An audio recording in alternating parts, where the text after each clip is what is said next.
आगामी 7 नवंबर को बागेश्वर धाम के पीठाधीश्वर पंडित धीरेन्द्र कृष्ण शास्त्री राजधानी दिल्ली के छतरपुर कल्याणी मंदिर में धार्मिक नगरी वृंदावन तक एक विशाल और भव्य सनातन हिंदू एकता पदयात्रा का आगाज करने जा रहे हैं। ऐसे ऐतिहासिक पदयात्रा को लेकर राजधानी में उत्साह का माहौल है और तैयारियां अपने चरम पर है। पदयात्रा के स्वागत और विश्राम के लिए छतरपुर के कात्यायनी मंदिर से महज 11 किलोमीटर दूर जीरखुद मंदिर के पास लगभग 8 एकड़ के विशाल मैदान को तैयार किया जा रहा है। इस विशाल क्षेत्र में लगभग 5 लाख लोगों के ठहरने की भव्य व्यवस्था की जा रही है। भक्तों के लिए खाने पीने, विश्राम और स्वच्छ सुविधाओं का विशेष इंतजाम किया जा रहा है। मैदान में साफ सफाई के साथ साथ बड़े बड़े टेंट लगाकर एक भव्य पंडाल का रूप दिया जा रहा है। आयोजन समिति के मुख्य सदस्य धर्मेंद्र सिंह स्वयं पूरी व्यवस्था की देखरेख कर रहे हैं। वे लगातार बारीकी से तैयारियों पर ध्यान दे रहे हैं ताकि आयोजन में किसी भी प्रकार की कोई कमी न रहे। स्थानीय लोगों में पंडित धीरेन्द्र शास्त्री के आगमन को लेकर अपार श्रद्धा और उत्साह देखने को मिल रहा है। वहां मौजूद लोगों ने अपनी भावनाएं व्यक्त करते हुए कहा, हम बेहद सौभाग्यशाली है कि हमारी पावन धरती छतरपुर में बागेश्वर धाम के पीठाधीश्वर पंडित धीरेन्द्र शास्त्री जी पधार रहे हैं। उनके आने से हमें बल मिलेगा और हमारे बच्चों को ऊर्जा मिलेगी।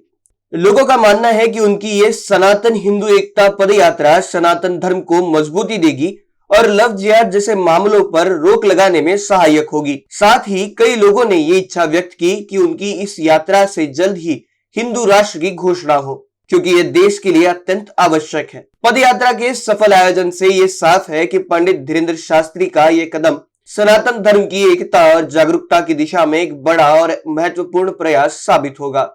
हम पूरे क्षेत्रवासी बड़े उत्साहित से हैं और हमारी इस पावन धरती पर, जीरखुद की पावन धरती पर ये यात्रा आ रही है, जहां से पूरे वर्ल्ड को संदेश जाएगा। जो सोया हुआ हिंदू है वो जागेगा इस यात्रा से। धीरेन्द्र शास्त्री जी यहाँ पे आ रहे हैं। हम पूरे छतरपुर विधानसभा के सभी क्षेत्रवासी उनके ऋणी हैं।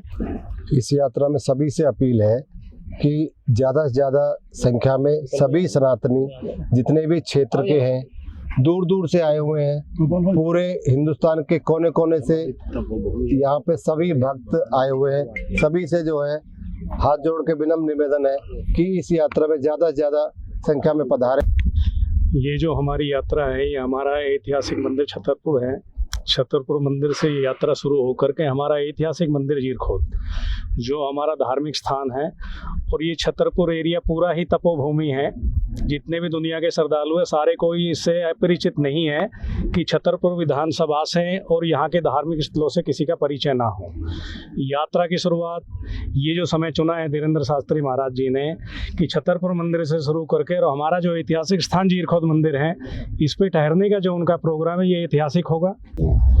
जो 7 नवंबर से जिसका हमें इंतजार था, हमारे बागेश्वर धाम के शास्त्री जी धीरेन्द्र शास्त्री जी हमारे यहाँ पर जो पदयात्रा निकाल रहे हैं, जो हमारे कात्यायनी मंदिर से लेके छतरपुर से फिर हमारे यहाँ पर जीरखुद मंदिर पर विश्राम है, जो कि हमारा ये लगभग 8 एकड़ के अंदर हमारे यहाँ पर प्रोग्राम अरेंजमेंट किया गया है, जिसमें हमारे जितने भी जीरखुद मंदिर के लोग हैं, उन मंदिर से जुड़े हुए जितनी संस्थाएं हैं, सब लोगों ने यहाँ पर मिलकर, गांव वालों ने मिलकर, क्षेत्रवासियों ने, सबने मिलकर यहाँ पर एक सहयोग कर रहे हैं और मेहनत कर रहे हैं।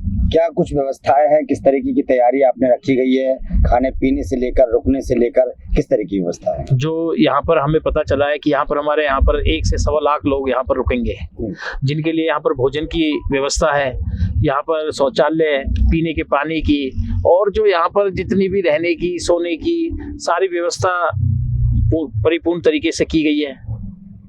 कितना बेहद खास क्षण मानते हैं कि छतरपुर की पावन धरती से यात्रा शुरू होने वाली है। देखो, जो ये हिंदू राष्ट्र के लिए ये एक गर्व की बात है कि जो, और हमारे क्षेत्र के लिए तो सबसे गर्व की बात है कि छतरपुर मंदिर, कात्यायनी मंदिर से लेके जो हमारी यात्रा शुरुआत की जा रही है, हिंदू राष्ट्र को एक करने की जो यात्रा की जा रही है, बागेश्वर धाम से हमारे धीरेन्द्र शास्त्री जी जो हमारे यहाँ पर आ रहे हैं, तो हमें और हमारे क्षेत्र को तो ये हार्दिक अभिनंदन का समय है और उत्सव का समय है। और हमारे जीरखुद मंदिर जो हमारे यहाँ तपोभूमि है, बाबा किशनदास की तपोभूमि है, यहाँ पर हमारे जितने भी हमारे गांव है, अड़ोस पड़ोस के हमारे तवर गांव है और हमारे अड़ोसी पड़ोसी गांव भी है, वहाँ का एक शक्तिपीठ मंदिर है हमारा। तो यहाँ पर बाबा का स्थान बन रहा है। तो ये हमारे जीरखोर मंदिर के लिए भी एक उत्सव का दिन है और बाबा धीरेंद्र शास्त्री के लिए भी एक उत्सव का दिन है कि जो जीरखोद मंदिर पे उनका रात का यहाँ पर रुकने का स्थान बना है।